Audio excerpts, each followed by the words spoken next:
There you go. There's your warning. Yep, got it. And warned. All right, so other than Chris and his great news, congratulations. Who else has amazing news that we wanna brag about?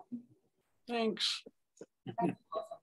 So talk about how grueling was it to like mentally prepare for it?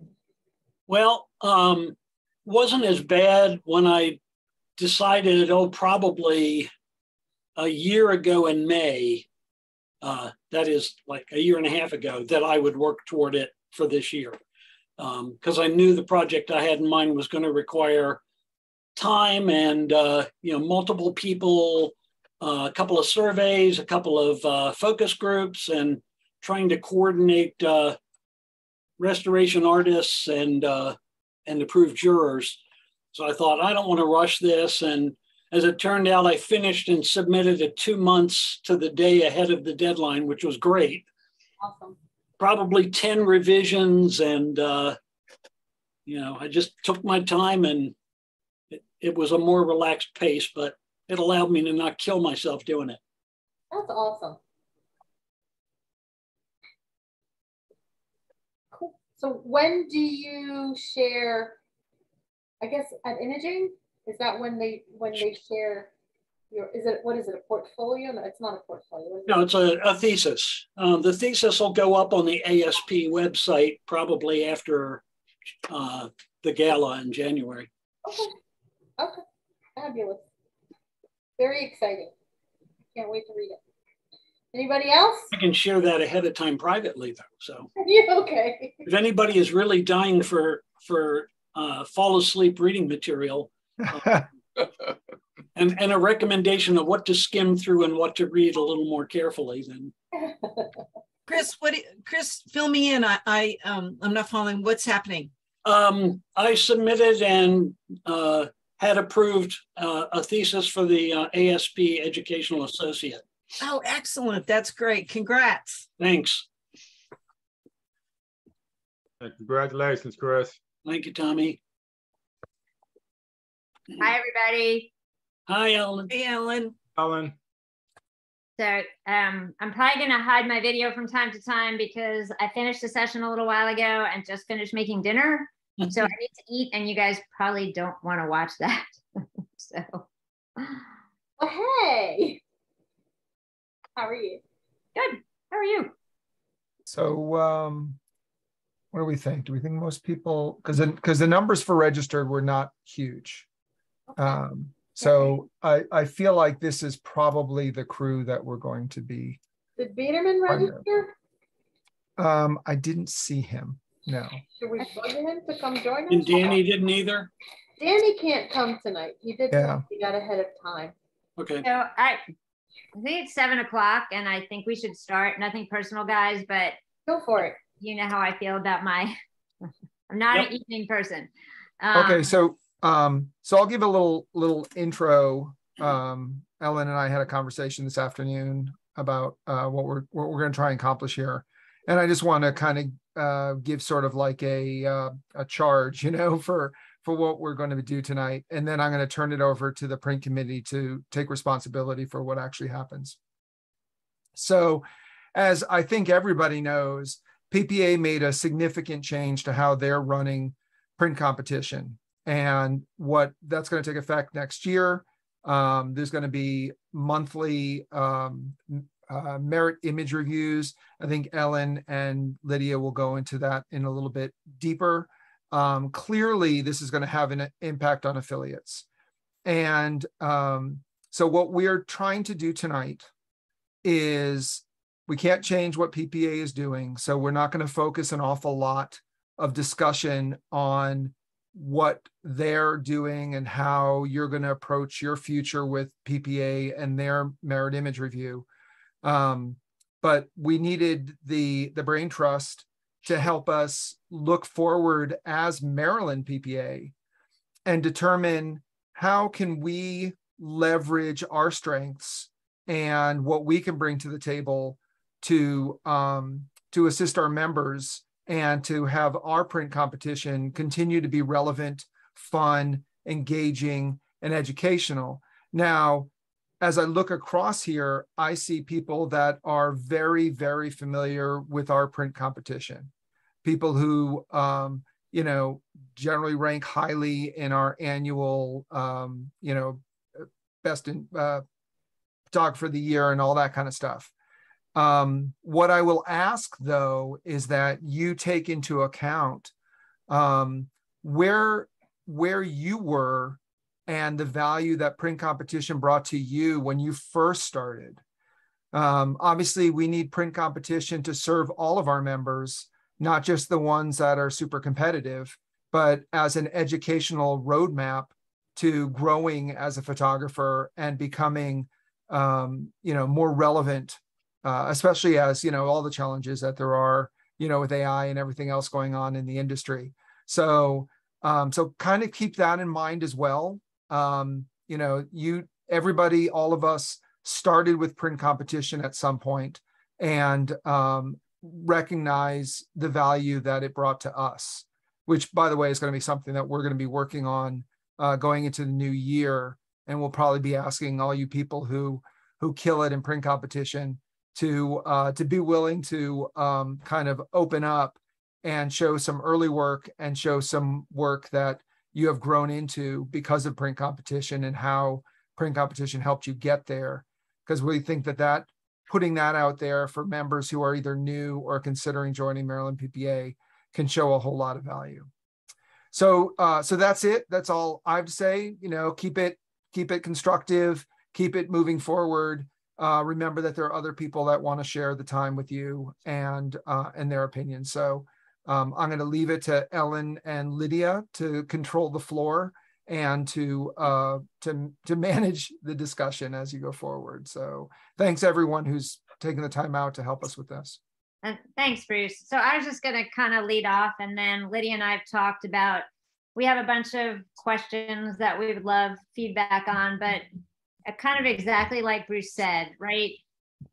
Whereas I think up until fairly recently, we promoted our print competition really kind of from a couple of different perspectives, but one of them was, you know, try your images out so you can see how they do in districts and IPC. Well, that is kind of gone by the wayside. So I really look at this as a great opportunity for us, right? They made changes. It is what it is. We're a standalone entity. So I think our charge is really, what can we do to make print competition valuable for you, for, as Bruce alluded to, for the people that don't enter, right? So it's kind of a simple question, but that really is, what can we do to make you want to continue to enter? How can we make it educational? How can we encourage more people to enter? Bruce and I, like said, talked earlier, and I can't remember the exact numbers, but I feel like PPA has like something like 35,000 members, something like 1,500 of them enter print competition. So what's that math really quickly, like 3%, kind of something like that. Bruce, do you know how many members we have right now? We have, you know, something around 100 active. Okay, so so our annual competition, which obviously more people enter, we had 23 of our members enter, so that's actually much higher than PPA's percentages. And then in July, which still should be at, feel like kind of a higher one because of you know, the run up to IPC, we had 18 people enter. But I feel like those numbers are probably pretty consistent. It really is kind of, you know, the same people entering, and it's great that everybody continues to enter. So, but what can we do? Again, what can we do to make this be a standalone, great experience for our members? And how can we get more people involved? Because as Bruce said, you know, 5 minutes ago, like, print competition helps your work get better, right? There's awesome, you can get, you know, the accolades are great. I think it's nice to be recognized by your peers. It's nice to just be recognized when you do great work, but you do great work. I mean, print competition helps you do great work. So that's kind of I feel like that's kind of where we are with moving forward. You know, can I jump in? Sure. Okay, great. What I was thinking was that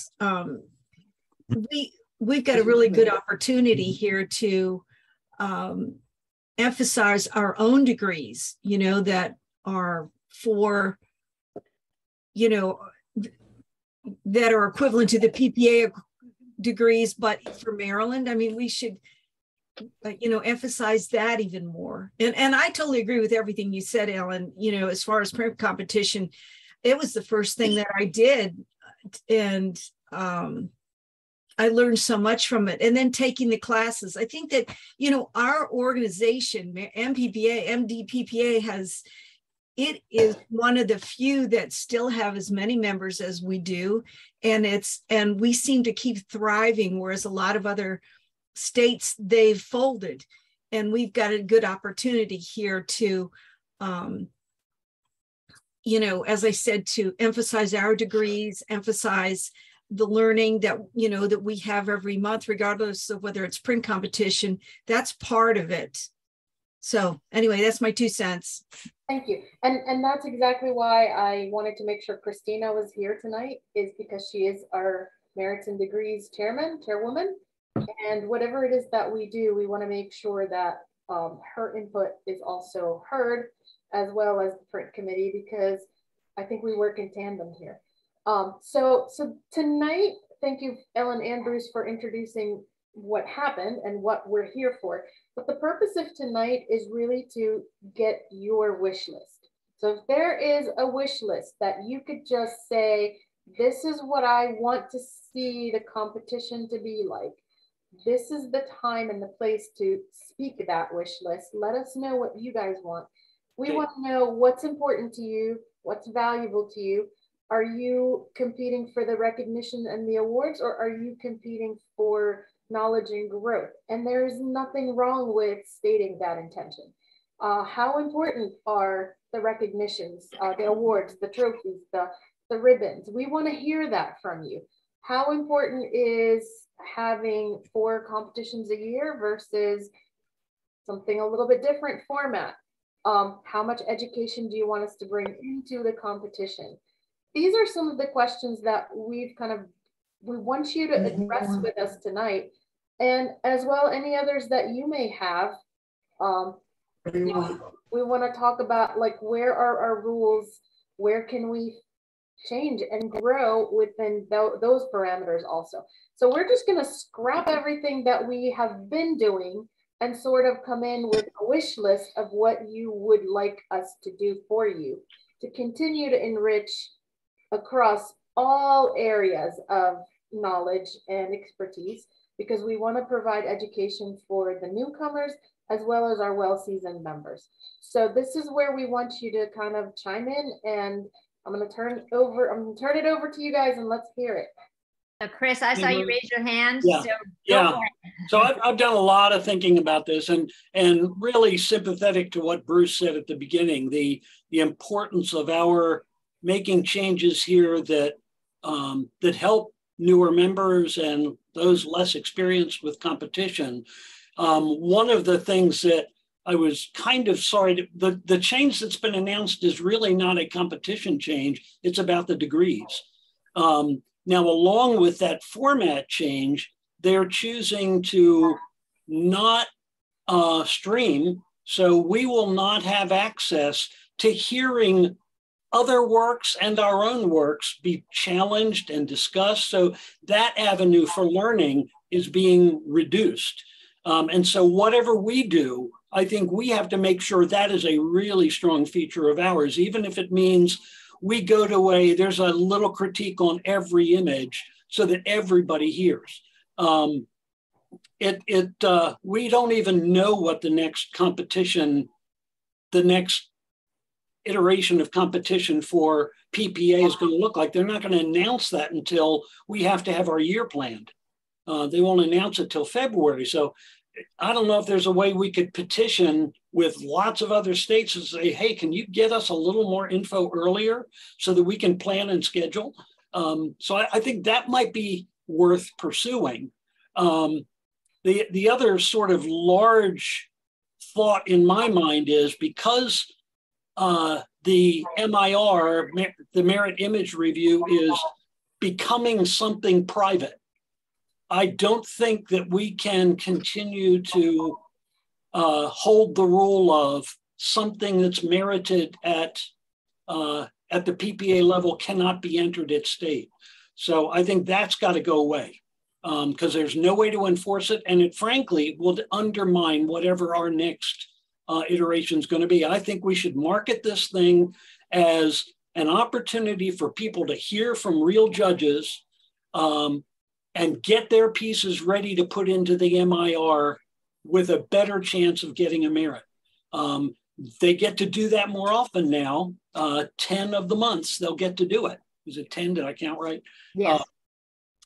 And so, I mean, why not position ourselves to be providing a resource there so that all of our quarterlies can, if we position them, say, in the third week of the month, since MIR is going to be in the second, and people run their images through and they get feedback and they look at printcompetition.com and find that, okay, all the states have sort of distributed their competitions across the calendar so that you can go to any of these at any time, but our members would want to come to us. So those are some of my initial thoughts about it. Let's flip the script, and it really is helpful for people looking to get degrees and helpful for ours too. You know, when I first heard it, I thought, that it might have been better for me because I've kind of procrastinated on going towards my master's degree, and then pandemic came, about it and all that.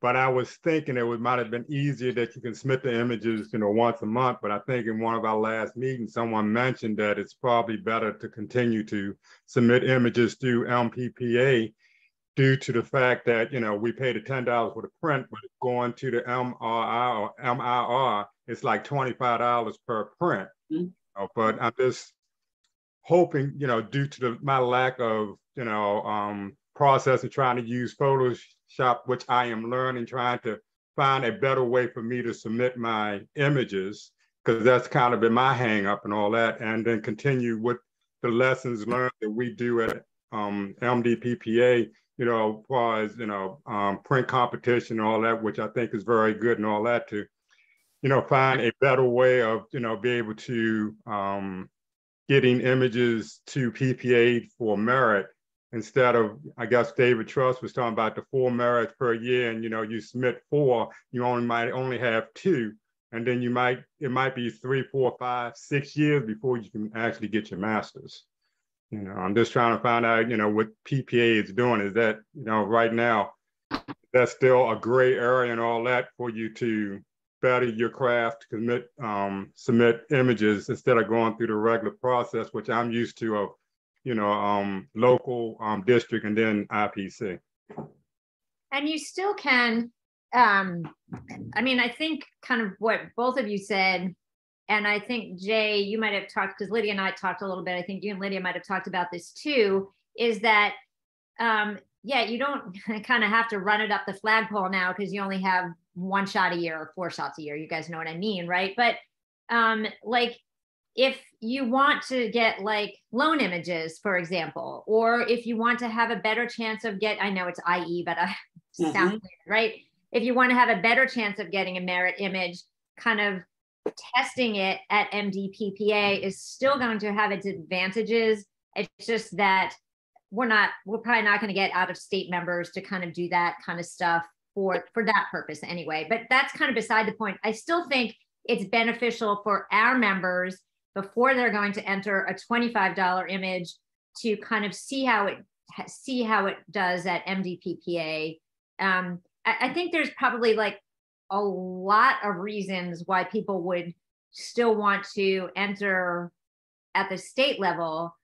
I just think I think there's other things that we can do. Chris, you mentioned, streaming for sure. And actually, you guys know, I'm sorry, I meant to turn my phone off. You guys, Jeff Jachowski and I are pretty good friends, and we were actually talking earlier, and he said the same. I said, just FYI, we're having this call tonight, and he said streaming is going to, like, we're talking casually, but he's right. But he said that streaming and being able to kind of educate people is going to be a great differentiator for us. And so I think that, I think that PPA knows that. I don't want to kind of, So. Ellen, So at the other end, go. I'm sorry. Go ahead, James. Sorry.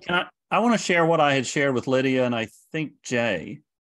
I mean, the way I looked at this is it didn't, at first, there's a reaction, but then I started thinking about what's the pros that we have that PPA does not. And we have a lot. I mean, number one, the price somebody mentioned, they're pricing this pretty expensively. You max out at $8. So why are you going to pay $25 for any further merit? You can't get any more merit. So, it's capped.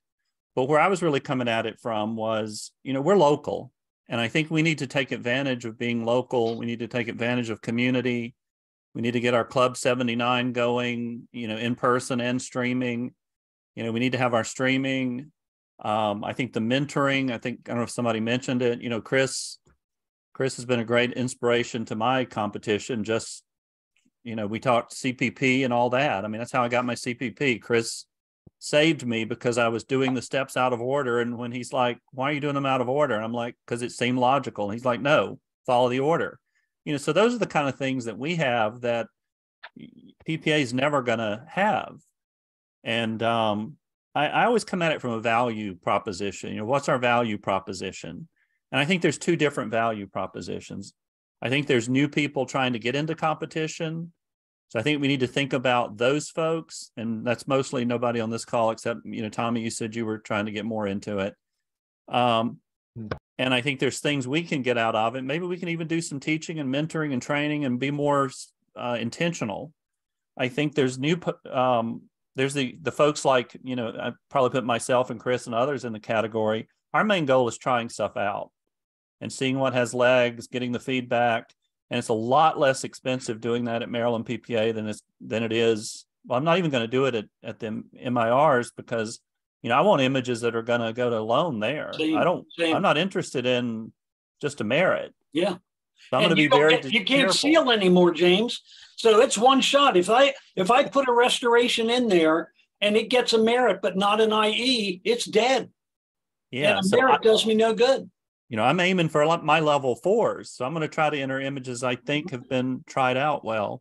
So anyway, my point is, I think we need to focus on our value proposition to the different categories and be more intentional about what we do is really my pitch. And then I'm not too worried about the PPA changes, frankly. They're for degrees, as somebody said. I think it was Chris. So you touched on, thank you, James, for that. You touched on categories. Can we talk a little bit about categories? Hey, Lydia. Yes. Before you do that, I see Ted has his hand up. I see. I'm sorry, Ted, go for it. He's off my screen. Thank you. I'm a relatively new Maryland PPA member. I joined during the pandemic, and he's a COVID baby. Most of my work through Zoom with the organization. Yeah. But I can tell you from my perspective, I'm still working on my master's. I'm halfway there. I can't do anything about that. I'm where I'm at. It's the best I can do. The print competition that Maryland runs to me is very valuable. Has been in the past, will be in the future. And what Chris recommended for our print competition is where you have a member judge discussion of each image would serve me for everything that I need for now and what I see in the future. Because after getting your merits, as I understand it, PPA is going to be having a true competition replacing the IPC, which means you need to have really good images to do well in that competition. And the only way to do that is to keep honing your skills and improving your images by submitting and getting feedback and working on those images. So what we have done in the past, with the exception of always having a discussion about each image, I fully support, and I don't think you should change it at all. I think 4 times a year is fine. And how you've been running them recently, I think serves all our purposes from my perspective. Thanks. Thank you. So I want to just briefly say something about the critiques. I know everybody would love to have them back, but the feedback that we get from our judges, this is not us, this is not Ellen or I or anybody, feedback that we get from our judges is that critiques and critiquing every image hinders the process and the flow of the competition. I just want to really make sure you guys know that. But with that said, Ellen and I have had numerous conversations about how can we bring that value back to membership in a way that does not disrupt the judging process. We have some ideas. I don't want to jump in and share, but we have some ideas, and I'll get you up in a second, James.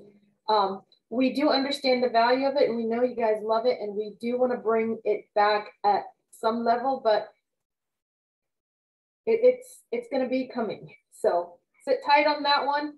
Go ahead, James. What do you have to say? I just want to encourage you to really think it through. We're in a good position financially.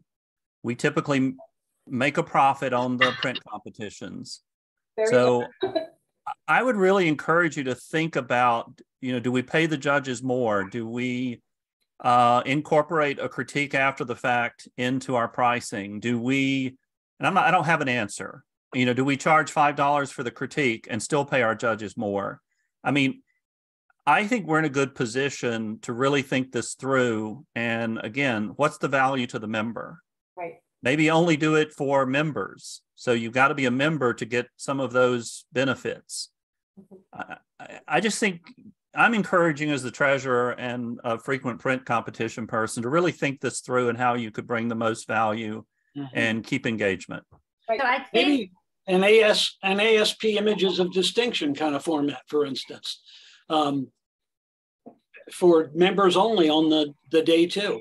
Let the judges go through and judge the competition, but then bring them back the next evening, pay them more, and have them go through all the member images and discuss them the way they do at images of distinction. I think that the kind of the takeaway is really that we want to hear more critiques from the judges, more discussion from the judges, and there's probably a bunch of different ways to go about that.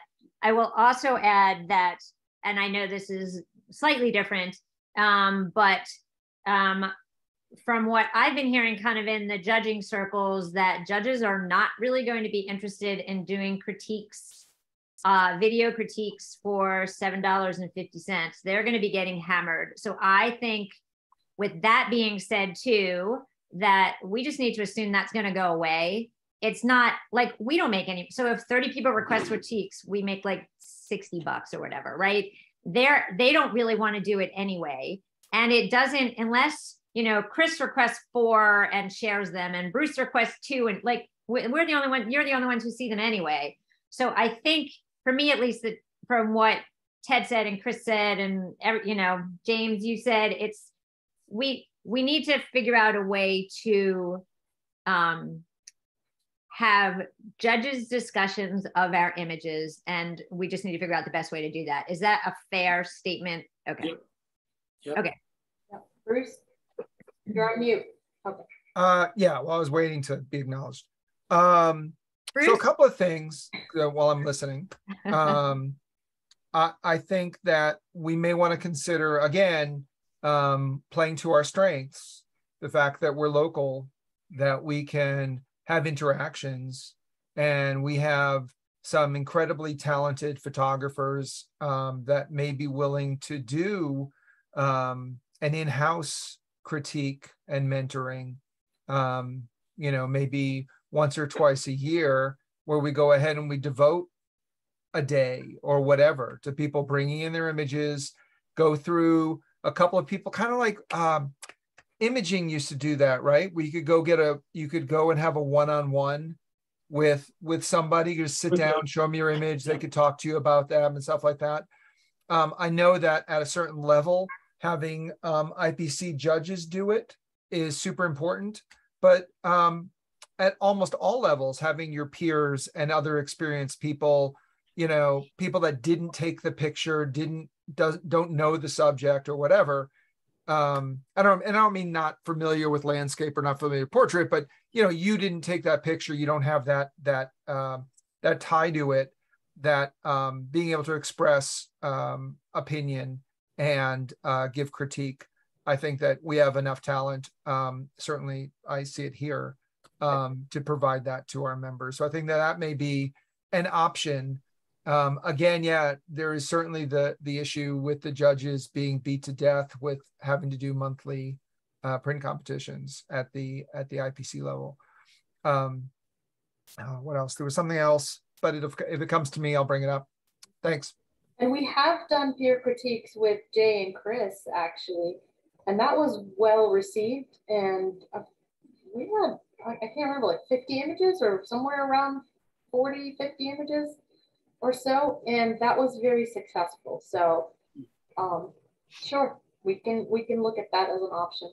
I think, again, it's just like Chris, you'll probably appreciate this because you're an English teacher, right? And so I always kind of think, so I see like, point 1, more critiques, and then A, jury critiques, kind of like images of distinction, 2, you know what I mean?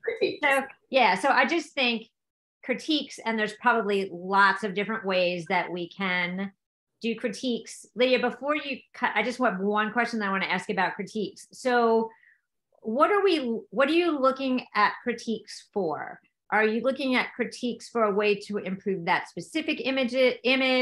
Are you looking so that you can potentially, I don't know, do something like what's your goal with getting your critique?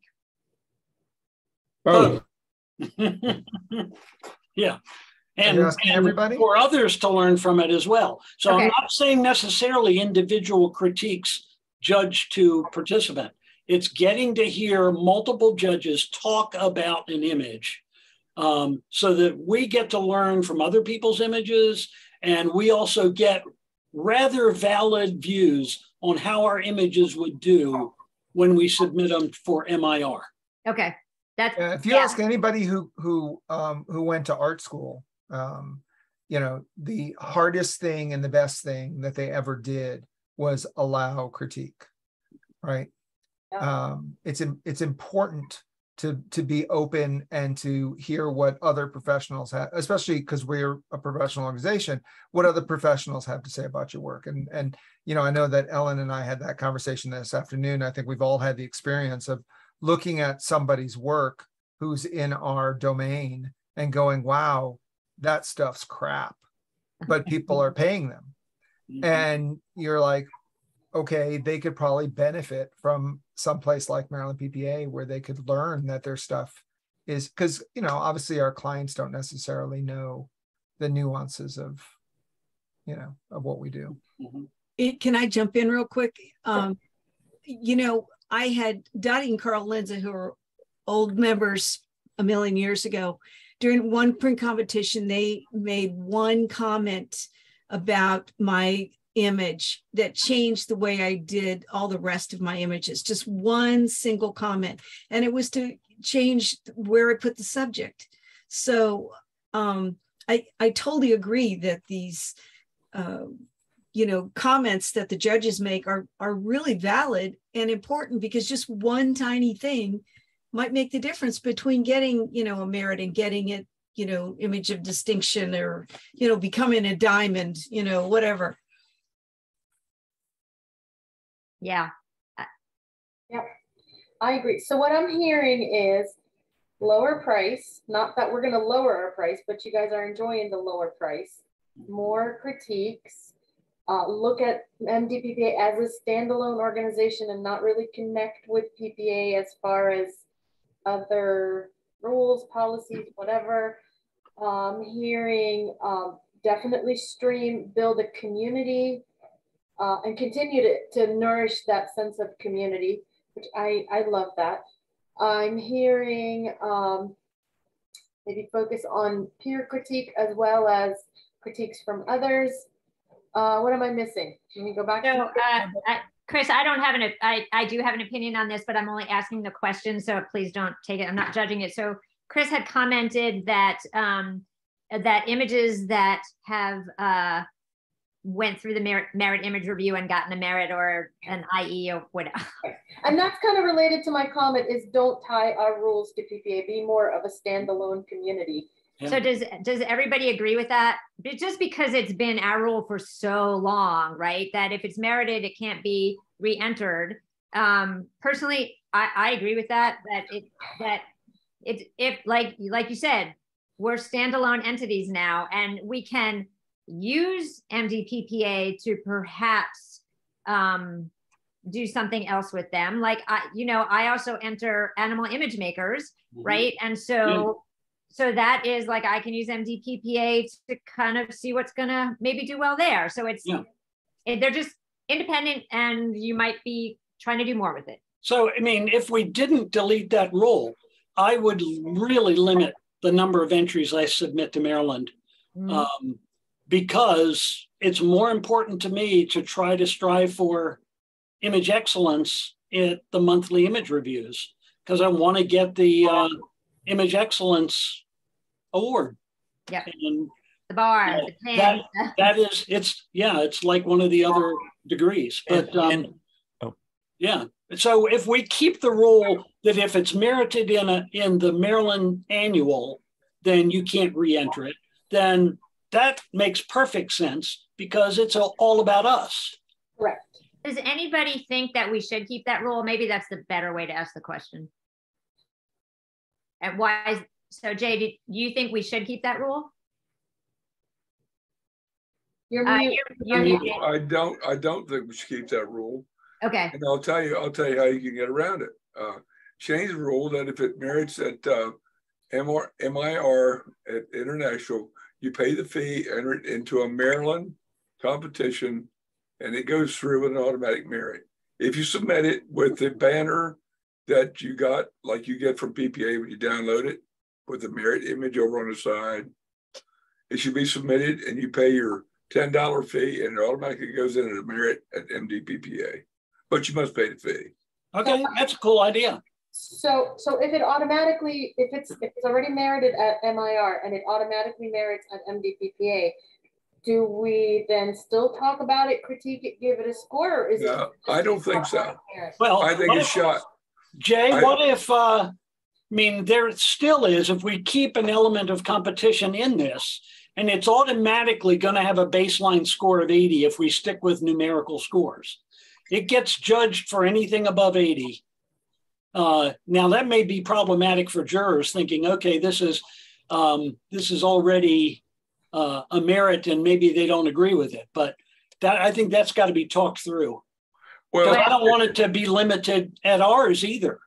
As far as you getting a merit at the MIR, and when it comes to Maryland, it's automatically a merit and it's done. I mean, it's not even considered, except in the annual comprehensive where they add things up, it should be considered there. Mm-hmm. But so it shouldn't be considered. Well, don't we do best in show for the other? I'm just saying. It's just my opinion. So wait, so you're saying that if it gets the automatic merit from MIR down to Maryland PPA, it should not be considered for best in show? Yeah, no, I didn't say that. Just the opposite. Oh, okay. Just not it's judged for it's score. It's entitled to everything else, any other image that merited would receive. So that has implications then for the point count across quarterlies toward the end of the year thing. And I think it's worth talking about scrapping that whole thing. So here's my like nightmare that I'm seeing with that is, are we going to open a big can of worms for people to cheat, if you wish, How are we going to verify that something did merit an MIR? What checks and balances? I'm just trying to work through that real quick. Go ahead, Jay. Okay. I suggested when you download your thing from PPA, where it's got a frame around it and it says a merit image at a competition, you submit it to Maryland with that frame around it. Or whatever it is that PPA sends to notify Right, whatever it's or going to post be. in our My PPA that shows it got a merit. Right. And so it's automatically a merit. And while I got the floor, there's a couple other, I've listened to everything you all said, and I've been formulating some more stuff, some great suggestions here. I think that in our competitions, however they fall out, we should go 1, 2, 3 in rating the images with our judging. 1, 2, 3, and 4, you mean? No, 1, 2, and 3. That's not what MIR's doing. I know. We're not doing like MIR. Okay. Say 1, you're wasting your time on it. And very seldom PPAs have never told you that. When you get a critique back, and Chris will tell you this, judges are taught to put a pretty face on it. Mm-hmm. And I was telling you the other day, sometimes it's just an ugly stepchild. It's not going to work. And they don't tell you that.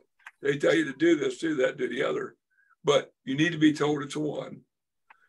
If it's a 2 and you fix some things, it could possibly be a merit. If it's a 3, it's a merit at the Maryland level. And it's that simple. Put it there. Then if you want to judge best in show, you bring the 3s up and you judge them. You got 1, 2, 3. There's no score to worry about. That's simple. The other issues, while I got the floor, I'll tell you this, and you all can just give you more food for thought. I've done a lot of thinking about this. We should start our own mentoring group and perhaps our own panel of judges. I know Chris has been to school. I've been to school. Carol's been to school. Some of the other folks that Jane's been to school. There's some good stuff in there. Now we're not PPA judges. Chris is closer than anybody else. He's a JIT. But we should probably consider formulating our own panel. We should do probably quarterly critique sessions. I think monthly is a lot to ask. The other thing Chris brought up, Chris, I'm not sure about this. I've heard it a different way. If you submit an image to PPA MIR and it merits, but it doesn't go, it gets a 3 but not a 4, I have heard you can refuse the 3 and resubmit it. Nope. I've gotten clarification on it. You cannot refuse. Okay. It merits and you're done. Once you get 8 merits, and merits, it could be a combination of a merit or an IE. It could be, if you get 8, let's just say you enter in February and March and you get 4 and 4, you can't enter any more images for the year. And if they merit and don't go to IE, that's it for you. You can't refuse it. You can't do anything. You're done. And once you've gotten 8, at any point, you can't enter. Not true. You can enter and you can carry over 3 additional merits to the next year. Okay. But there's no use in submitting any more than that. So if you hit the 11 mark, you're going to get 8 for the year and 3 are going to carry over. So I was under the impression it was going to work like a nope. Mary will work like a sealed image of district. I asked that specifically and was told no. And I asked that specifically as well. Right, guys, we can't fix this problem. Again, this is PPA, and I don't want to argue PPA. I want to. No, we're not. No. MDPPA. But it shows how important it is for us to position what we do and how we do it, so that people like James and Jay and I can get the input we need to increase the chance that we get an IE on a submission and not just a merit. Okay. So let me go back to my train of thought, and then you all can discuss what you want. My next question, just to think about it, what's this going to do to printcompetition.com? It's going to impact them in a big way, because a lot of the affiliates may not be having print competitions anymore, or at least having them to the extent they're having them now. That's just something to think about. How many people, and just another food for thought, are going to enter? I got a granddaddy long legs on my face. How many people are going to enter Maryland PPA and PPA competitions, MIRs? I think Jill said, I haven't heard this before. Jill, you're right on. We should start our own degree program. That would foster more competition on our level, and also groom other people to move up to the international level. That's a heck of a good idea. We should cultivate our own judges panel. And I mentioned them 1, 2, 3 numbers for our judges panel. 1, forget it. 2, you can fix it and it might work. 3, it's a merit. That's all I've got to say. And so are you talking about with the judges panel? Are you talking about MDPPA members judging other members' work? Okay, yeah. Let me mention that. We're going to be hard pressed to find IPC judges to judge our competitions, because they're going to be judging 12 or 10 competitions a year, probably 2 days per round. I'm guessing. That's a lot of time, a lot of images, and they're going to wear out. Okay, what do you think? Can I weigh in on that one? I think that, I mean, there are quite a few approved jurors. They're not going to all judge every month, I'm sure. I think it's going to be really important for Lydia and Ellen to really beat the bushes with the other affiliates and have conversation with other affiliate print committees about when they're planning to do this, how they're planning to do it, and try to collaborate on scheduling so that we're not all trying to pull jurors at the same time. Right.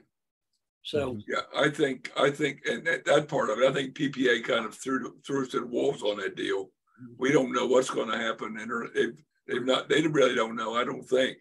But we've got to formulate a plan and figure out how we're going to run this thing.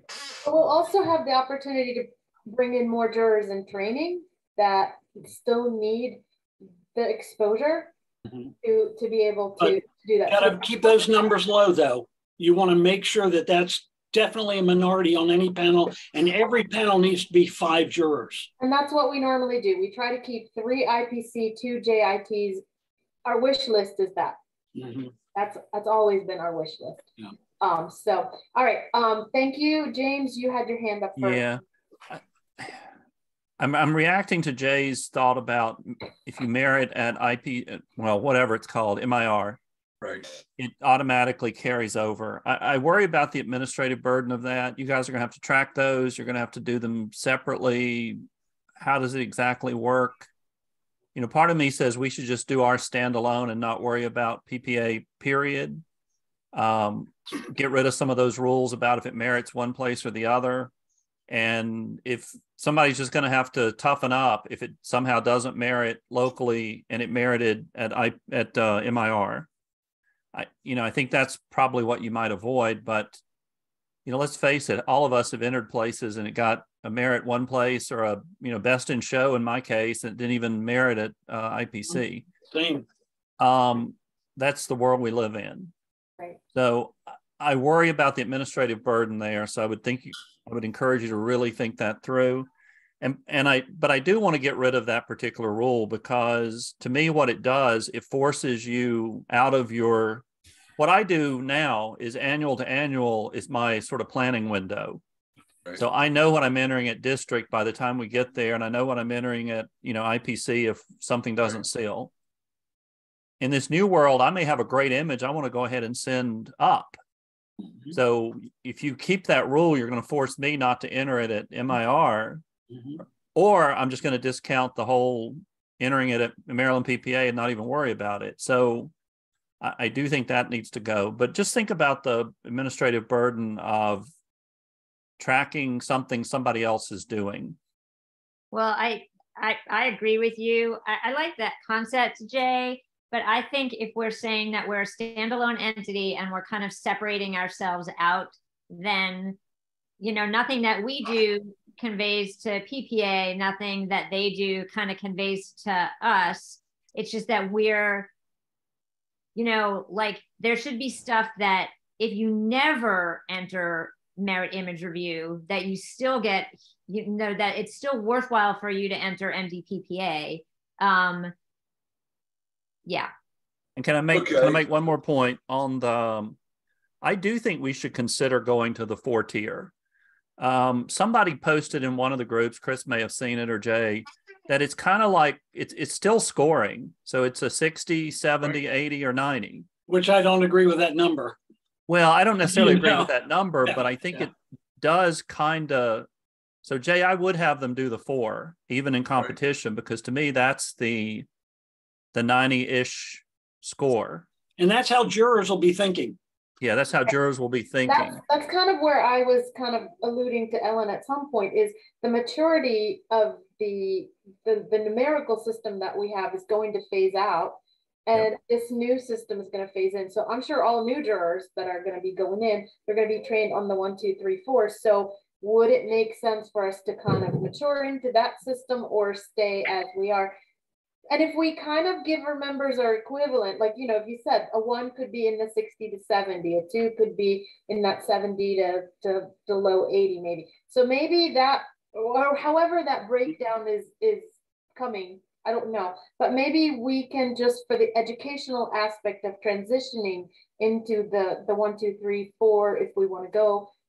So that might kind of give people who are stuck in that 80 to kind of transition from going to 80 to a 3 now, which I think 3, or however we decide to do it. All right. I don't think we need to make that decision right now. I would say, I think we stick with scoring for at least the upcoming year, or at least the first part of the upcoming year. And I also think at some point, we're never going to remember that there were scores. You're going to be like, oh yeah, it's always been 1, 2, 3, 4. Cause that's all, anybody coming in, that's all they're ever going to know. Right. And it's just going to, you know, it's just going to become the norm. I think there are some decisions that we kind of know at some point we're going to need to make, but I don't know that we need to make every single one of them tonight or even at the first part of the year.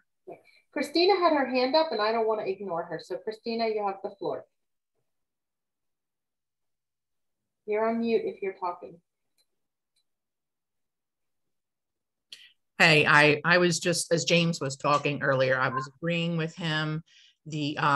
As you and Ellen well know, the paperwork and the time to go into all this stuff. I don't know anything about the 1, 2, 3, 4 thing. I don't really understand that, but I'm sure I will get more into it.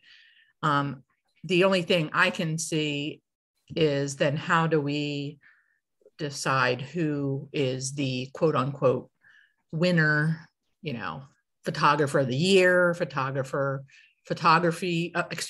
portrait photographer, wedding photographer, etc. That was my only thing, that we do have to think about that. But I do like what James said, and that, yeah, we do want to make sure that you're not making it more complicated than it needs to be, because it is right now, and we were just trying to make it as fair as possible. But if we're doing something brand new, then we need to try to simplify the process. And I was going to say, I'm just kind of tossing this out there. So we don't have to stick with any of the awards that we currently have. We can change anything that we want, right? So I'm putting it out. Can we segue into categories and awards for a brief moment? Let's talk about categories before we dive into awards. How do you guys feel about categories? Do we want more? Do we want less? And how do we want to address awarding? Because these two things can play together. And before we talk about it, I want to preface it with expense. And I know we're positioned in a good place as an organization, but I do want to share with you what these trophies and ribbons cost us. For example, each rosette that you guys get at the annual, that's $5. I have heard from many members that they don't see, I don't want to say value, there is value to it, but I've heard from a lot of members that since we no longer print images anymore, they're not displaying those. Okay, so do we want to continue to spend $5 times 100 on each competition to do ribbons, or do we want to move to a different system? The trophies that we hand out, they're beautiful.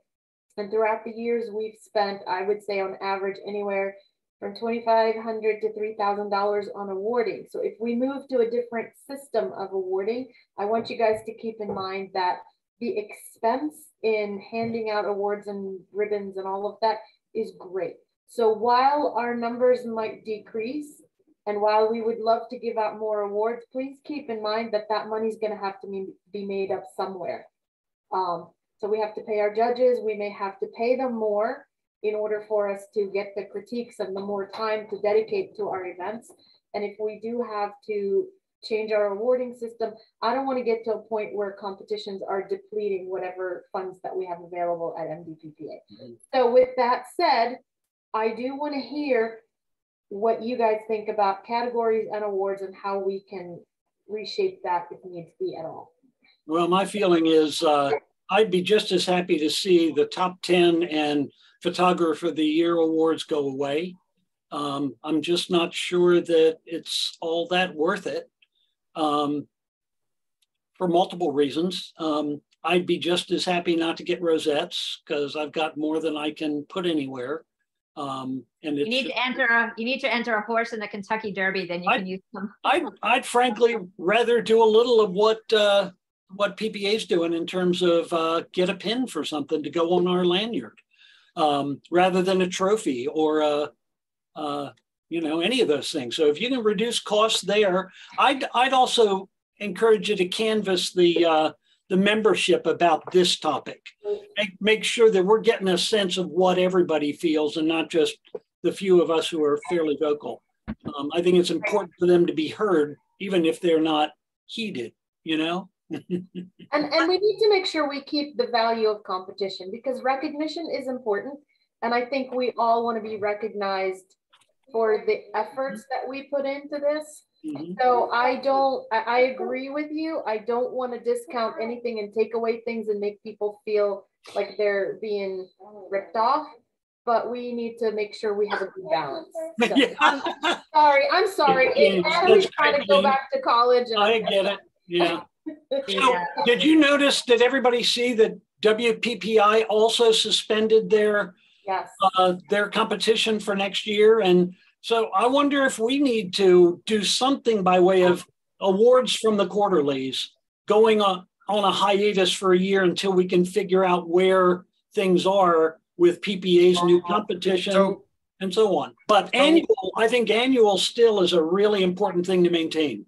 So WPPI, they've gone through changes, right, as far as ownership of the conference and stuff like that. Mm. And the issue with WPPI now being corporately owned, they're dealing with the low impact of their print competition. It was very valued by a very small number of people, right? And so again, I think just like PPA, they aren't focusing on bringing new people into print competition through the efforts to explain to people why print competition is valuable. And I don't think, because, honestly, awards and stuff don't mean a lot to me. I appreciate recognition, same as everybody else, but I'm not going to chase awards. And, that's why, our award ceremony is, not interesting to a vast number of people because they aren't going to be playing in there, right? I mean, the same people who are at the top of their game are going to be getting the awards every year. And so I think while again, I think awards have their place and value, I think if we want to expand the number of people participating in print competition, which I think is healthy and important, we definitely have to sell it on its value and its merits as a tool for education, for learning. And I just don't want that to get lost, right? Because again, generally the people I see in front of me are people who participate. The people who are being vocal here are the people who already participate. So you're not the people, yes, we want to serve you, but we also want to expand it so that it's not just a bunch of old people. So do you want to see, at a print competition, because I have a thought on what, like everybody, right? I've been thinking about this a ton too. So let's just say we go to, it doesn't matter. Images are going to somehow be scored, right? So do you still want there to be a best in show for the print competitions? Chris, I heard what you said about the Photographers of the Year awards. Can I jump in here? Because I really think you're missing the point here as far as our own degrees, Maryland's degrees, and that includes all the portrait photographer of the year, wedding photographer, all of these degrees, they go toward our Maryland degrees. And so you're going to lose that if you get rid of them. I think that if you all of a sudden we dump everything, then we're going to lose the people because they're going, well, what am I in here for? Yeah, but I don't think we're saying we're going to dump everything. I think, and if so animal image makers, right? So Lisa Asp is one of my best friends, and she runs Animal Image Makers, and she started, what is it? Accredited for photographer of animal image. I don't know what it is. APAI, right? And so it's based on some type of a point system, right? And so we can still award degrees. It would just be kind of based on a point system for kind of what we do. So if you get, I don't know, 10 merits, you get a degree, or 12, whatever. I mean, we can kind of figure that out. I think we already have that. Right. But here's the thing. Okay. I have been with Maryland. I'm the freaking president of Maryland PPA right now. I've been here for like 7 or 8 years. I could not describe to you how you get a Maryland PPA degree. I could not describe to you what the levels are or what the value is. And so clearly it's an afterthought. Clearly it's not something that's well communicated. It's certainly not front and center on our website. Carol Davis asked me the other day, and Carol's not a new member either. She's like, is that information on the website? And I was like, I think yes, it is. So in the members area. It is, but it's buried. Anne buried it. Yes. When Anne was in charge of that, she buried it deep. So it's hard to find. So we definitely need to talk about, one, clarifying what the value and the criteria are for our own degrees, right? And make that more important in the things we talk about. Make it obviously front and center on the website. The website, we all know the website needs to be redesigned. But also, if we're going to lean heavily on our local thing, then let's structure those degrees. Let's restructure the degrees. Again, it's a carrot thing, right? And what you do is you dangle the carrot to get the behavior you want.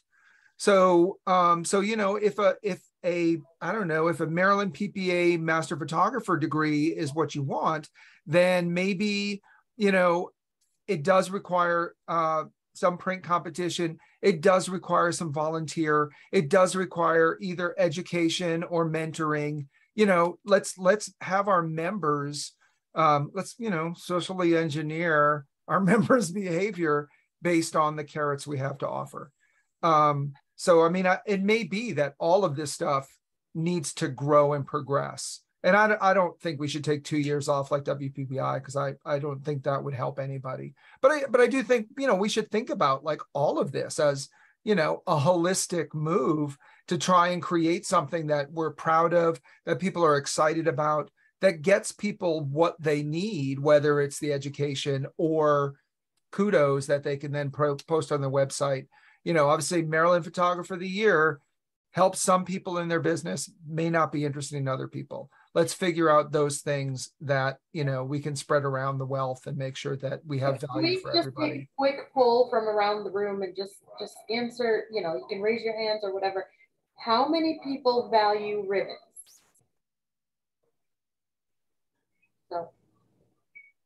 So if we do away with ribbons and continue, you guys are okay with that.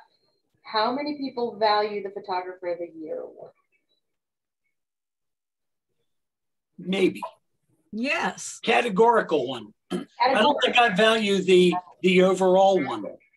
Okay, so categorical. So artist, photographer of the year, portrait photographer of the year, commercial photographer of the year. You guys do value those. I'm seeing a lot of heads shaking. So photographer of the year categoricals are yes, but the annual, the big super poobah, grand poobah award is For you, is that what I'm hearing? No, I think that we should keep them. I mean, that's just my opinion. I know that they have helped me in my own business, and I've been in business 40 years. Okay. So Christina, let me hear from Christina. She's got her hand up again. So I don't mind that so much. I mean, it's been a long time since I've won any awards. It was pretty exciting to win them, I will say. I can see it's not exciting for other people to watch me win them, but for me personally, it was pretty exciting. So I think if we circle back to the part where you guys were talking about the maybe a quarterly thing where we use our own judges, I like that for like the newer people, because I know everybody here on this panel, everybody's been doing this for a long time. So we're looking at it from that perspective, but I want to make sure that we keep in mind the people that haven't done print comp or want to get started in print comp. We don't want them to be scared. So I really like the whole idea of having our own judges locally, because they can kind of get their feet wet there. So, and not that we need awards for everything, but it might be nice to add something in like a newbie award or some kind of thing that's awarding the newer people, because when they're going up against Chris Paulus and Jay Cathell and, James Corbett, it's hard to do anything. But as a new person, you need to get them excited to do this. And as you and I both know, in the changeover we've seen every year, people are leaving print competition, but guess what? Somehow we get new ones coming in. So we want to keep that going. And in order to do that, I don't know if that's too much of a headache, but I just want to make sure that you guys keep that in mind to think about the little people that are just starting out, and to encourage them, because yeah, right. Chris Paulus does not need any more rosettes or any more trophies. I don't know if you guys saw Joe Campanelli's trophies the other day on Facebook. And did you see my comment? Because I said, I thought you got rid of some. And he said, I did. And that was what he had left. I'm like, oh my gosh, that's just ridiculous. I mean, he could, anyway. So the point that I was making is that if we focus on the value of print competition for individual achievement, you're not competing against the other photographers. You're not competing against Chris Paulus. I can't do that. It's not my goal, and it's not something that I'm interested in. What I'm interested in is my achievement and my getting better and my improving and all that stuff, right? I mean, I'm very egotistical that way. So, I think that's how you sell it. I mean, I don't think you sell it as, how did Chris Paulus become where he is now? And what is that path to get there? I mean, certainly you bring stuff to it that you have, but print competition and the education that we do, those things are how you get to be a Chris Paulus or a Jay Cathell. And so those are the things that we want to be promoting. I mean, that's how we provide value to the newbies you were talking about. Okay, question for you. We've heard pins tonight.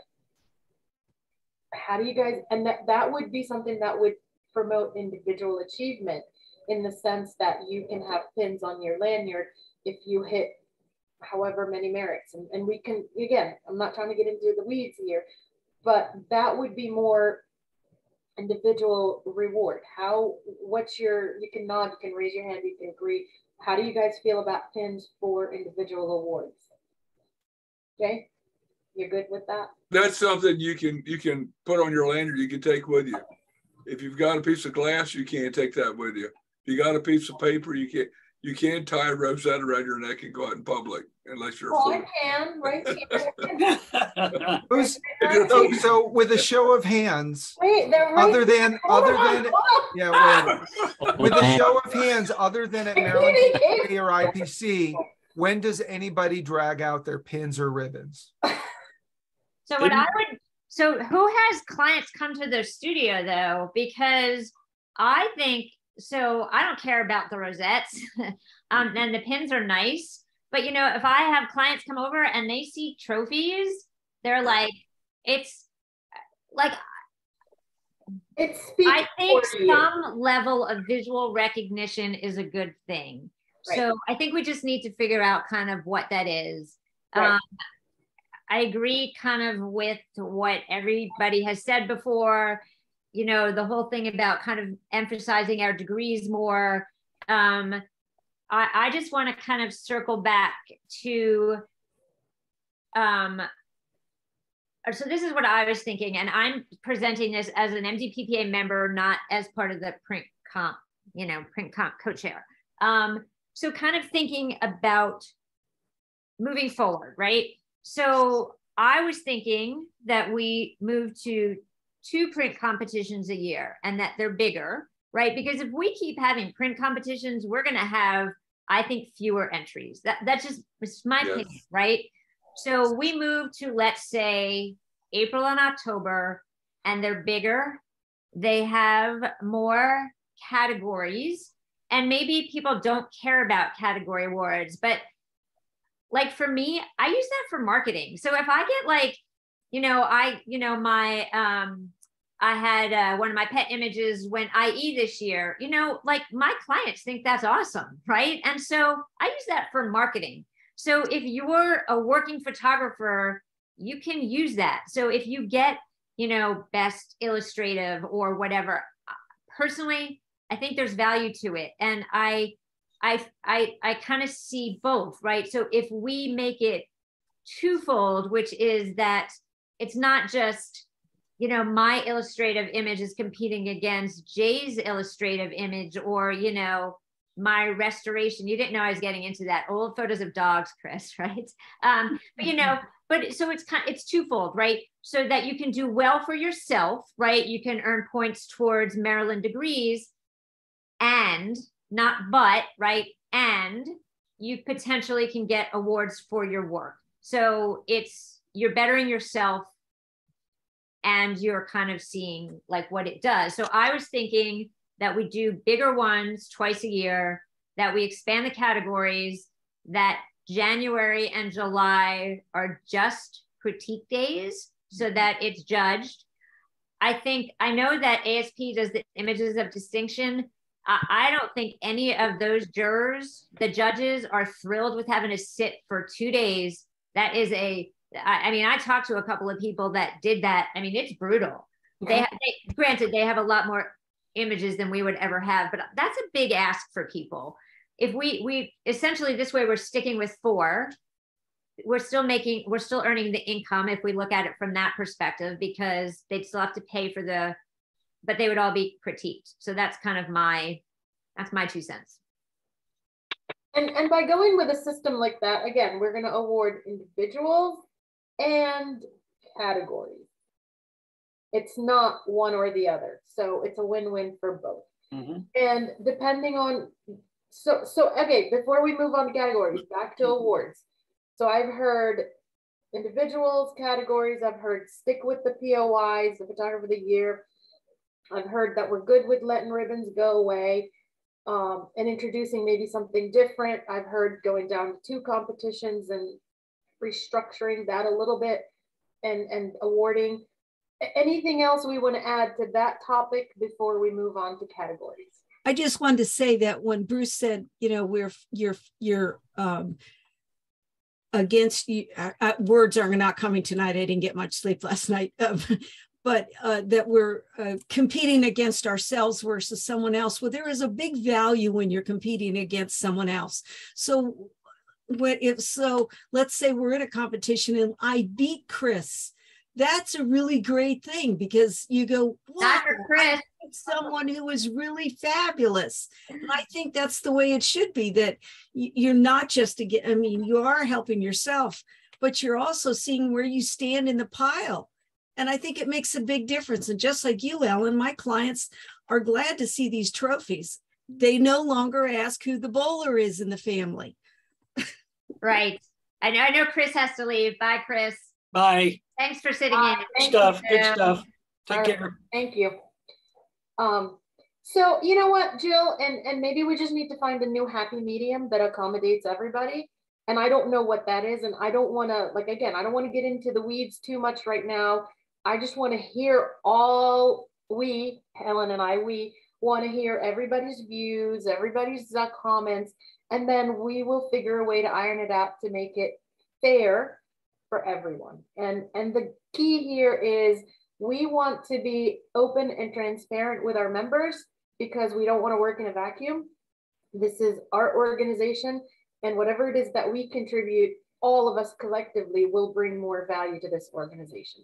And so, we're doing, this sounds patronizing and I don't mean it this way, but like, we're doing this for you, right? We're not doing this for us. Like, just like the board serves the members, we're serving the members, right? So did anybody, before you move on to categories, does anybody, like, it doesn't matter what is awarded right now, meaning is it a pin, is it a rosette, is it a, well, it's not going to be a rosette, is it a trophy? Does anybody want to not see best ofs anymore, best of categories? Does anybody want to see that go away or not find the value in it? Maybe that's a better way to say it. But that particular stuff goes along with our degrees. So if you look at what our degrees are, our Maryland degrees, you'll see that those are very essential. But we can restructure everything, right? It's like, well, I'm just saying we don't like, we can keep it and they can still be tied to that, but we don't have to keep it because they're tied to that. That's all. And Jill, whatever we restructure, we want to make sure that the value is going to continue to be there for our members from both a competition aspect and a merit and degree aspect. We're kind of, like I said, we work in tandem with merits and degrees. So whatever it is that we restructure at one level, it will kind of carry over at the next level. And we're not trying to diminish anything. Please understand that the purpose of all of this is not to diminish anything. It's just maybe we need to mature it into a whole new area where we're a little more current, we're a little bit more inclusive to all levels of membership. And it's not just an exclusive club. So however that's gonna look, we're gonna take all of your comments from tonight and we're going to hash them out. And we're going to meet with the board and have several meetings with key members, as well as maybe going back to membership again and saying, hey, thoughts on this plan? I don't know what the next steps are going to be, and I don't want to commit to a plan at the moment because honestly, this is a fluid process that we need to all stay open-minded to. Ted, you have your hand up. I'd like to see best of in the categories stay because that shows me what I need to aspire to. Okay. I like to see what the best image is. Does anybody think best ofs should go away? I guess that's okay. Part of my education. Okay. So everybody's shaking their head no on this one. Another thing with Best in Show is when we fill out our end of the year award papers that we fill out for Christina, and they ask how many best in shows did you have? That's one of the questions. And I think it's there's a little bit of esteem associated with that. If you had a real good image and it was best in show, pat yourself on the back. You did a good job. And it doesn't have any particular consequence except it's best in show. That's it. But it goes towards your degrees. Yes, again. It does. Right. So if we make it an image of distinction, Jill, instead of a best in show, that image of distinction is going to go towards your degree as well. It just may be repackaged. We're not taking anything away. We just need to repackage things. If it goes 1, 2, 3, 4, the 4 would be an image of distinction under those circumstances. Right. I think we need to be careful not to take ASP's terminology, but I know. I'm just. But that's, I know. But I don't think that. So I don't think the language really matters. I think it sounds like everybody wants to see something being determined as the top of the heap from a competition, and maybe that's the top of the heap award. That's what I want to call it. Right. Okay. Sounds good. Christina, you have your hand up. So I think Jill, in what she's saying, I know that Jill's an old timer and kind of like some of us are. But she's got a very valid point because it's not just me competing against myself. it is me competing against somebody else. And when you do, I never forgot when I won Wedding Photographer of the Year, and I went up against Nizam, which he was the wedding photographer at Maryland PPA, and he was winning everything. And when I beat him, that was like, you know, that was amazing. And that's something that anybody would want to have, that feeling, and have that they're working toward that. So while, yes, it is nice to have, okay, everything's all about me and how I'm growing. Okay, just because I'm getting a couple 80s here and there doesn't mean that I should be getting a degree. So I want to make sure that we don't just, you know, somebody said something like, oh, well, you earn 10 merits and you get a degree. Well, no, right now it's 25 merits, and I don't want to make it just easy for anybody. It's something that those of us that have those, we've worked hard for. And, you know, it's not something that just happened overnight. It's took years to achieve. And I don't think anyone is trying to diminish that aspect. I think we just need to be more vocal about it. I think what I'm hearing from the panel is take the awards and the merits and degrees that we have, maybe the system that we currently have, or revamp it which way we want to, and make it add value to it by bringing it up front and making people aware of it, and promote it as, hey, this is what you can earn, and these are the prestigious things that MDPPA can do for you. So again, I'm not hearing get rid of it. I'm hearing on the opposite, bring it forward and let's make people more aware of it. Yes. And however, again, maybe it's going to stay at 25. Maybe it ends up being peanuts. I don't know what that's going to look like. I mean, I really don't know. But I don't think the purpose of all of this is to dilute anything that we're doing. Again, the purpose here is if we have our wish list, what would that look like? And that's what you guys are giving me. You're giving us your wish list. So, all right, with that said, I think we have a good idea on awards, how you guys feel. Categories, let's talk about categories. I think that's really open-ended. So I'm going to fill in a little bit because we talked about this earlier. So again, right now the annual has some categories that the other ones don't have, but we can do anything that we want, right? So we could have, best high school senior, best, let me not frame best as, we can have a high school senior category, we can have a newborn category, we can have a children's category, we can have a pets, woohoo. We can separate wildlife from landscape and landscape from flowers, and we can do whatever we want. It's our competition. So PPA's the merit image review is basically just like what's in front of them is what they're going to judge. It's category irrelevant right now, right? Except for it's going to be within open, artist, and wedding, because that's how you earn your degrees. But it doesn't matter if you're in commercial or illustrative, or in portrait, it still goes to your master photographer degree, right? So I think the other thing that they're going to announce is going to be, they're basically separating the image, the merits from the competition.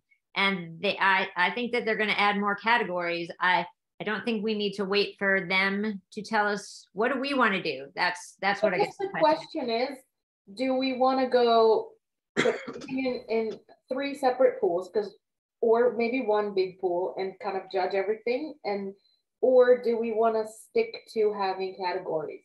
Let's answer that question first. Do we want to go with like one big pool of images and the judges judge them, critique them, whatever, as they appear? Or do we want to stay in smaller pools of categories? I like the idea of keeping the categories. Okay. Anybody else? I do too. Okay, James? Well, I raised my hand because I'm just curious what you see the benefit of categories as. Is it because we give an award for that category, or is it Like, I mean, do we have a reason to have more or fewer? I mean, Well, the category. what's behind the question? The categories right now is really for the Photographer of the Year awards if you're competing in the quarterly. Okay. And then the categories at the annual is for the best of categories. So when we enter categories, we're accumulating points, numbers, averages to earn an award. So they tie in together. So if you guys like the idea of categories, that's going to equate to awards. And if we don't like the idea of categories, but rather go with more scores, then that's going to equate something else that we're going to come up with to recognize people. Yeah, part of me says we should be data driven, because I know we struggle with even restoration having enough. Yeah. So. Okay. See, now you're on the track where we want to be. Right. Because you can create all kinds of categories, but if you got 2 entries in it. A severe thunderstorm warning has been issued for your location. Is that you, Lydia? No. No. No. Severe. Yeah. Well, and so okay. Data driven. Okay. Let's continue on that line of thinking. Jay, you have your hand up. You're on mute. I'm the one with severe thunderstorm warnings. I just heard that pop up. I'm just wondering. No, James brought up the same thing we talked about. You got a case where Chris Paulus is on restorations. He doesn't have enough in his category to be judged because he's the only one entering it.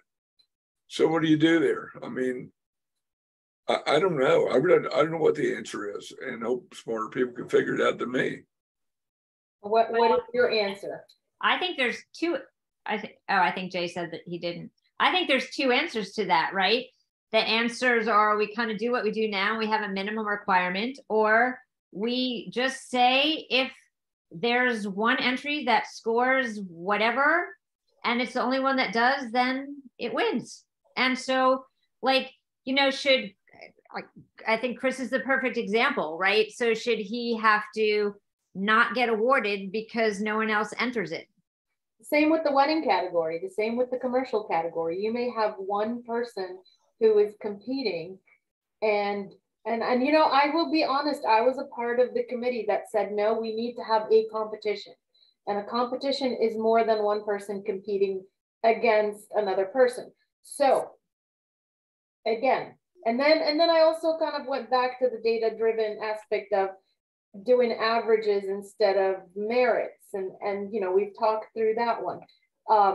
So I kind of, there are 2 schools of thoughts here. And how do we want to drive that? Okay. Go ahead, Jay. I do have a suggestion then. Since we're going to depart from PPA MIR, let's talk about it this way. What is restorations in now? Is it in open or is it in the artist? Artist, okay. He goes in artist category, is judged up against the other artist entries. That eliminates that problem. Well, if somebody doesn't like it, and they may not like it, but PPA has their own competition, enter that one.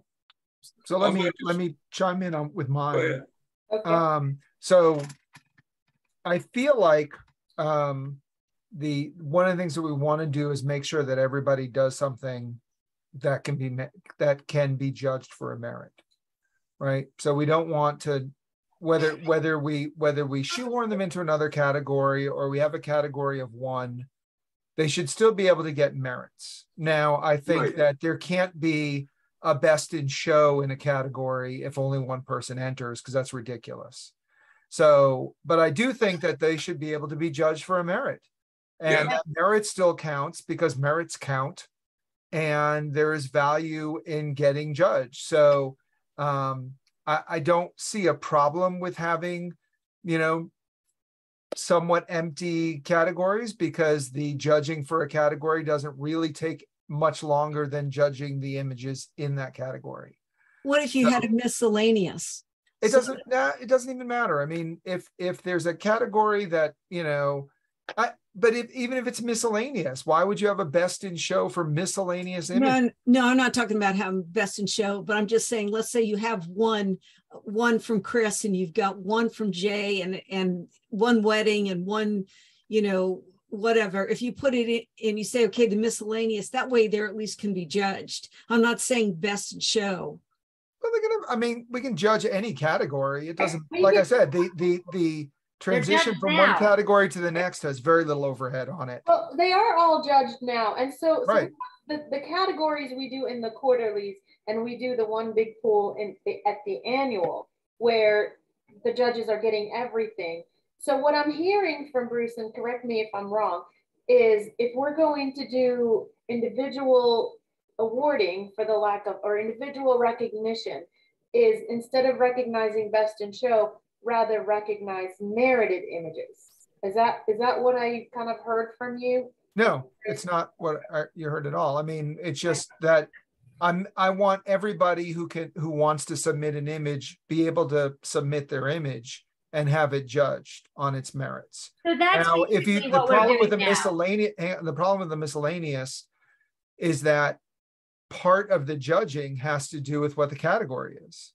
Right? If it is a wedding or a restoration and it's being thrown into some miscellaneous category, then the judge looks at it and goes, well, I don't know how to judge this. Do I judge it as a restoration? Do I judge it as a photograph? Do I judge it? How do I judge this?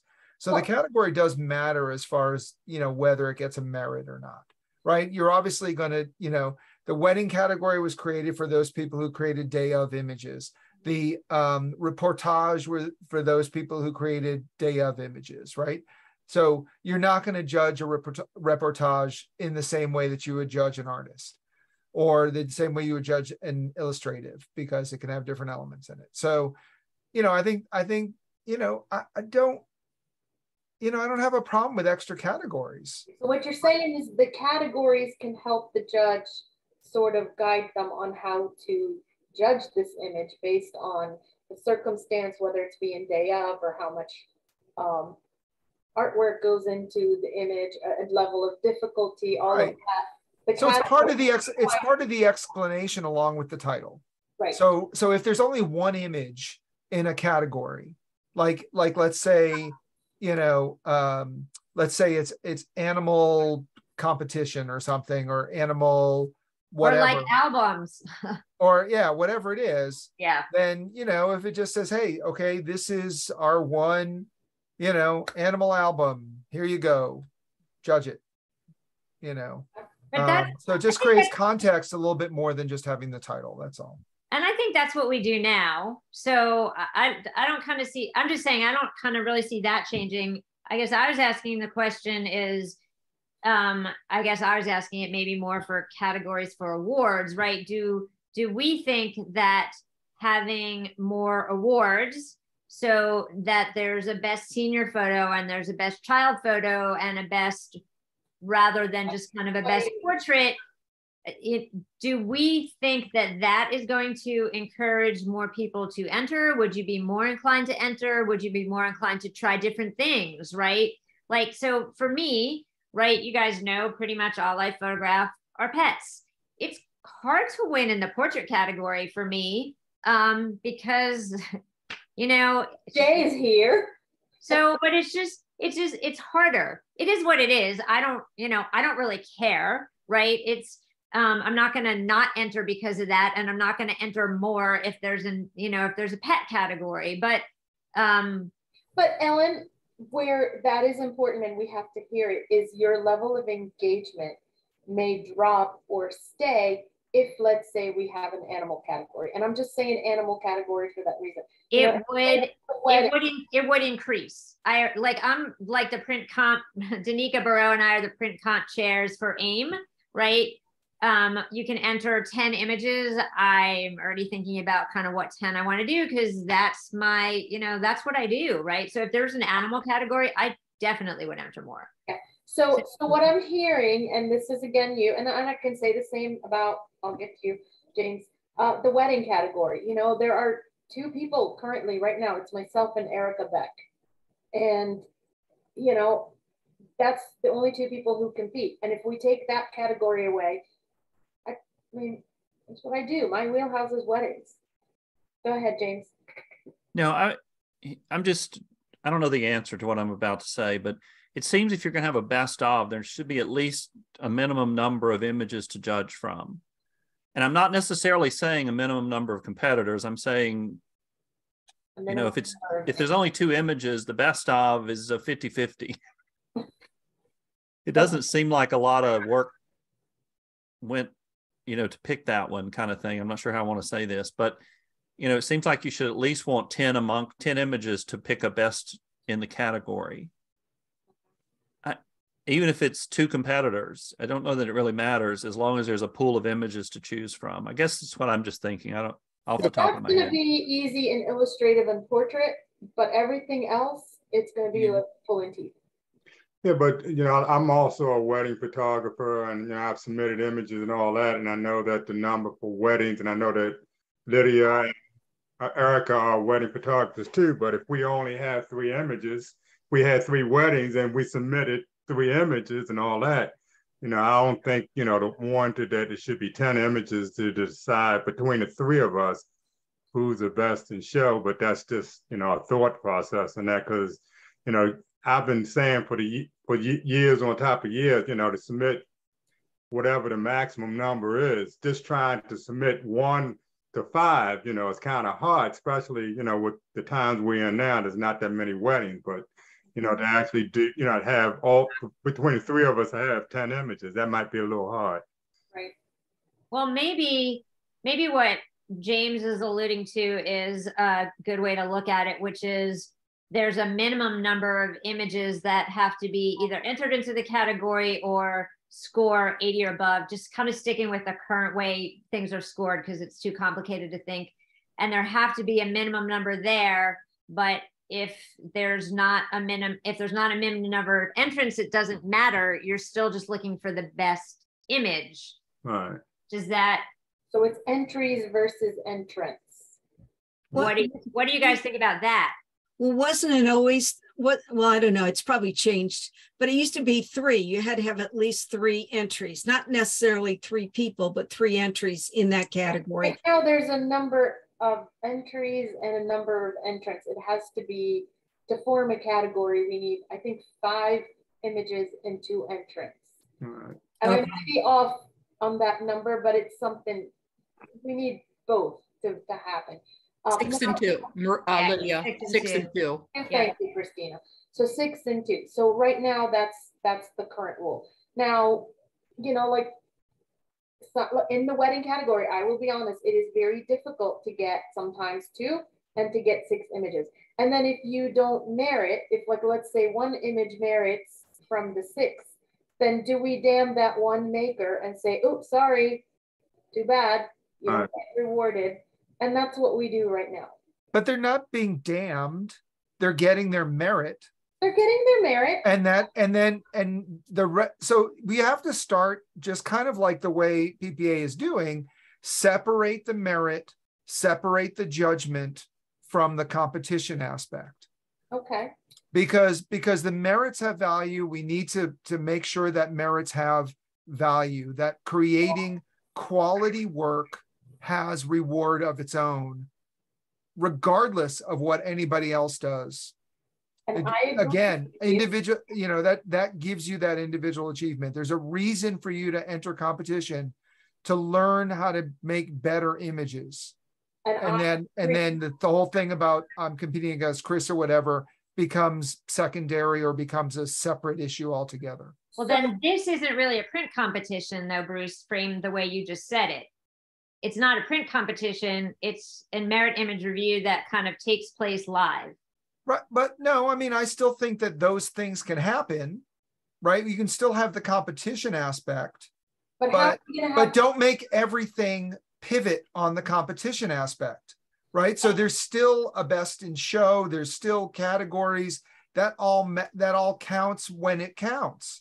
But when it doesn't count, right? Like in a category where there's only 1 submission, or for somebody who only submits 1 image or only gets 1 merit, that we still have to accentuate the value of doing it for those people and for that situation.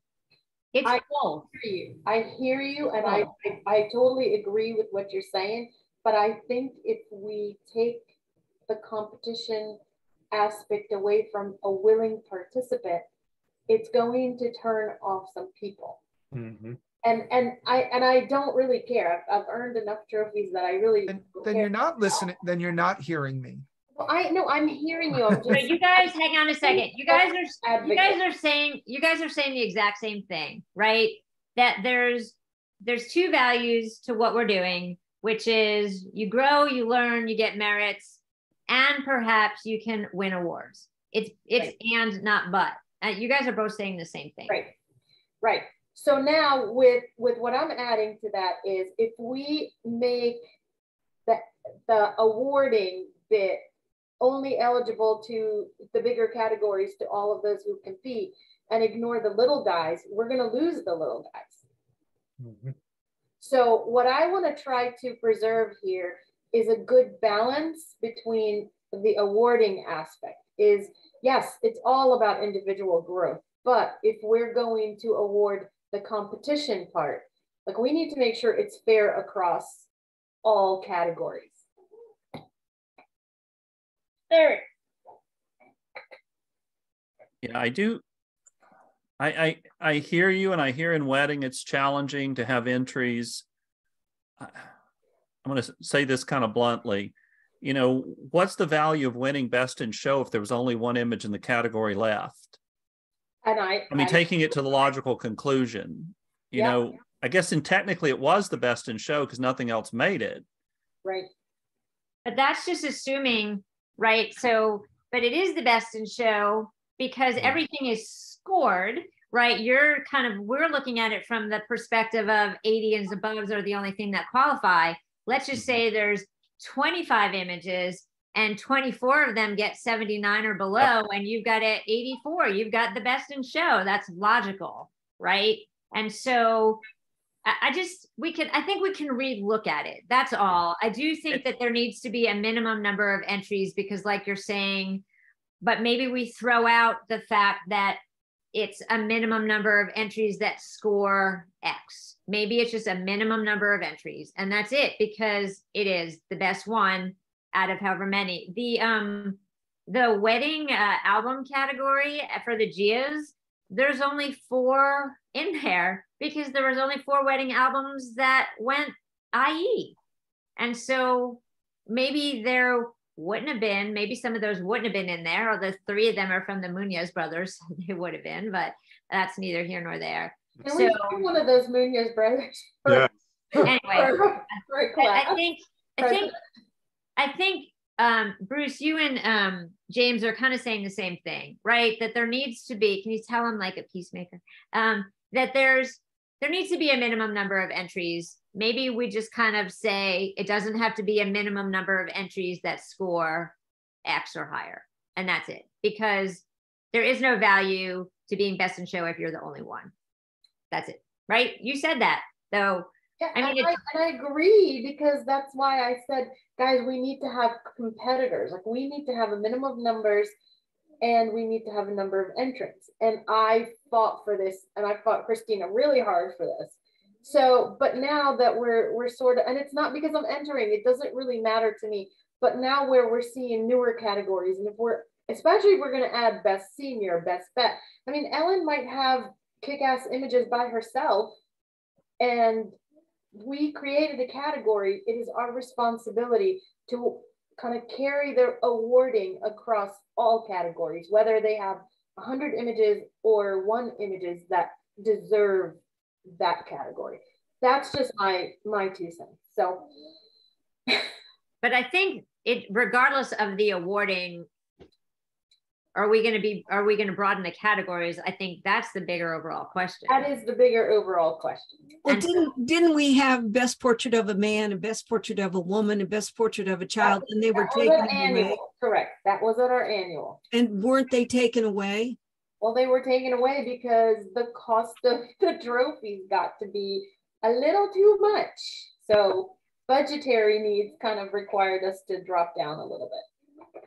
So now are you asking to bring them back? That's what I'm not sure that's exactly what we want to bring back, but maybe look at what our members are entering and kind of create categories based on what they're entering. Like if we have if we have a big presence in the wildlife category, should we maybe take illustrative and break it into wildlife?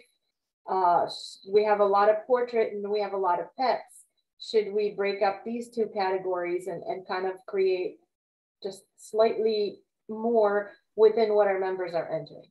Or do we need to look at, are people entering kids? Is that important to them? Are they entering more creative, maybe creative portraits? I'm just throwing out ideas. I'm not saying bring anything back or take anything away. I'm just saying, do we need to look at the current body of work that we have and create categories based on what we currently have competing? Hey, Bruce, I have a question for you because we talked about this earlier today. You talked about a headshot. You do a lot of headshots. You saw somebody you knew that had gotten a headshot by somebody else that you didn't think was very strong. So if there was a because a lot of people do headshots, right? It wasn't anybody at Maryland PPA. I was being very, didn't say that, right? But so if there was a category within commercial, right, for headshots, because I think a lot of people do headshots, right? Would it be I know how you feel about awards, but step back just maybe a little bit, right? Would it be valuable for you to kind of go like be judged within headshots and then have the judges determine which headshot they thought was the strongest? Does that have any value to you? Probably. Okay. But, I mean, I have entered headshots in portrait and I've merited headshots. And have I had any go IE? No, I don't think so. But I mean, I've merited IPC with headshots. And though that's valuable to me as far as, again, growth and creating work that, is valuable. Would it be cool to be Maryland Headshot Photographer of the Year or something? Probably. But would it be valuable to you if we had a category for headshots and that the judges chose the best headshot? I'm using the term best in show because it's what we use right now. I don't know what's going to call, but if they like again, when I compete in AIM, right, there's like a million dogs but anyway, like best cat photo, whatever, that's valuable to win something like that, I think, because it's what you do headshots. Would it be valuable for you to have the judges determine which one they thought was the best and we award it? And I'm only putting this in quotes because I don't know what we're going to do. Bless you. Bless you. Yeah. Bless you. That we award it somehow. Like if it were me, I think that's valuable. I don't know what headshots are in now, but I don't know if they're portrait or, commercial, but that's hard. It's hard to kind of compete against, some of the really like the portrait images that are more dramatic, because that's not what you're generally trying to do with a headshot. And commercial, it seems like kind of, you're going up against, I don't know, a real estate photo. They're apples and oranges to me. And for me, that's kind of how I see it. I don't do any of those. But I think I think it's value, right? I think it would be valuable. And that's why I think we're looking at like making some of these categories, for lack of a better way to say it, smaller. Like, would you be more inclined to enter more if there was something like that, right? I think that's just kind of the more general. I think, yeah, I don't know if there's value in it, but it would mean that more of my work would be suitable, right? I mean, I know when I'm submitting a headshot into the portrait category, I know what portraits are, and I know that my headshot has to be something that is more portraity, but I mean, if you look at the creep in all categories, right? I mean, there was certainly a time when just professional work would be suitable for getting a merit. And then, you know, especially like in artists and stuff like that. And you see year on year, the bar for getting merits in almost all categories has elevated well beyond what just you expect professional quality work to be. So yeah, I mean, I guess I would enter that category more because I think that more of my work would be suitable to it, I guess. But that's the feedback that we're looking for, and to see where our people are shining, because ultimately, if we, let's say, create a squirrel image, well, I'm the only one that's going to do that. I would do it. James has his hand up and has for a while. Okay, go ahead. Who, Jay? So Jay. I'm kind of glad I'm following Bruce a little bit here. You said James or Jay? James, you're good. You're good. I had my hand up too. I can't see anybody else's. So you guys probably know I used to shoot mountain bike races. So mountain bike races, a lot of them start out with 25, 30 categories, everything from Clydesdale, which I could compete in now for my weight gain during COVID. But anyway, so what happens on race day, though, when they get ready to give out awards, if there's not enough in a category, they roll it up to the next one above it. So kind of where I'm going with this is back to that data-driven thing I said. You know, could you create some subcategories, get people and see how people come to them? And if there's not enough, you just award them in the category, the master category, the whatever you want to call it, the category above. So, you know, photographic open, and then have photographic open, I don't know, wildlife, photographic open landscape. And if there's not enough to break up a category, they get judged in photographic open. Unless you have data, because, you know, things like the headshots, you know, you might throw that out there and there's nobody competing. So you're running a category with no one in it. But should we damn him for having no one else in it? Yeah, but if we added the category, we might have more people in it too. Yes. It's kind of a little of both. Mm-hmm. And you know, there's an opportunity if folks show up with their headshots to be judged together. Right. But if there's not enough people, they get judged in portrait or awarded. Awarded is probably a better way, because I think what Bruce has made, we need to keep in mind is every image gets judged for merit. Yeah. No matter the category. So we're really just talking about who gets awarded. And that's right? what we do. That is what we do now, though. If there's not enough, and it tends to kind of come more in restoration, because restoration kind of rolls into artists. And if there's, anyway, all subcategories kind of roll into the bigger category, with the exception of artist, wedding, and a photographic open, basically. And I'm saying create a few more, and then they may roll up differently if there's not participants. Okay. I mean, maybe just think about it. I'd throw that out there. Sounds good. Okay, so we heard headshot, we heard animals. Well, I was just What other, like, give me other ideas of things that you guys would like to see us entertain.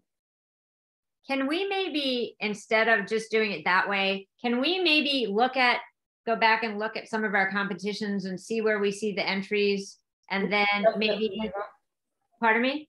We can do that, but if there's something that, for example, headshot is something that we don't see a whole lot of, and if there's a need or a desire, or, oh, I wish I would shoot more bike races if there was a bike race category. So if there's something that they haven't seen us do that they would like to bring to our attention. Can I like suggest something? Sure. Can we be done in like 8 minutes? It's been almost 2 hours. Yes. We can be done in 8 minutes. Yeah. All right. Great. All right, wrap up, because the hounds are going to be crazy. Ellen, I'll finish it. So, James, I like your data idea. I think, Bruce, I'm totally fried too. I think we don't need to figure it all out tonight. So thank you, everybody, for your time. We'll see where things go. Thank you, Ellen. Thank you, Lydia, and everyone. Yep. Thank you, guys. Yep. Good night, everybody. Nice talking to you. Bye. Bye, Jill. Good to see you. I haven't seen you.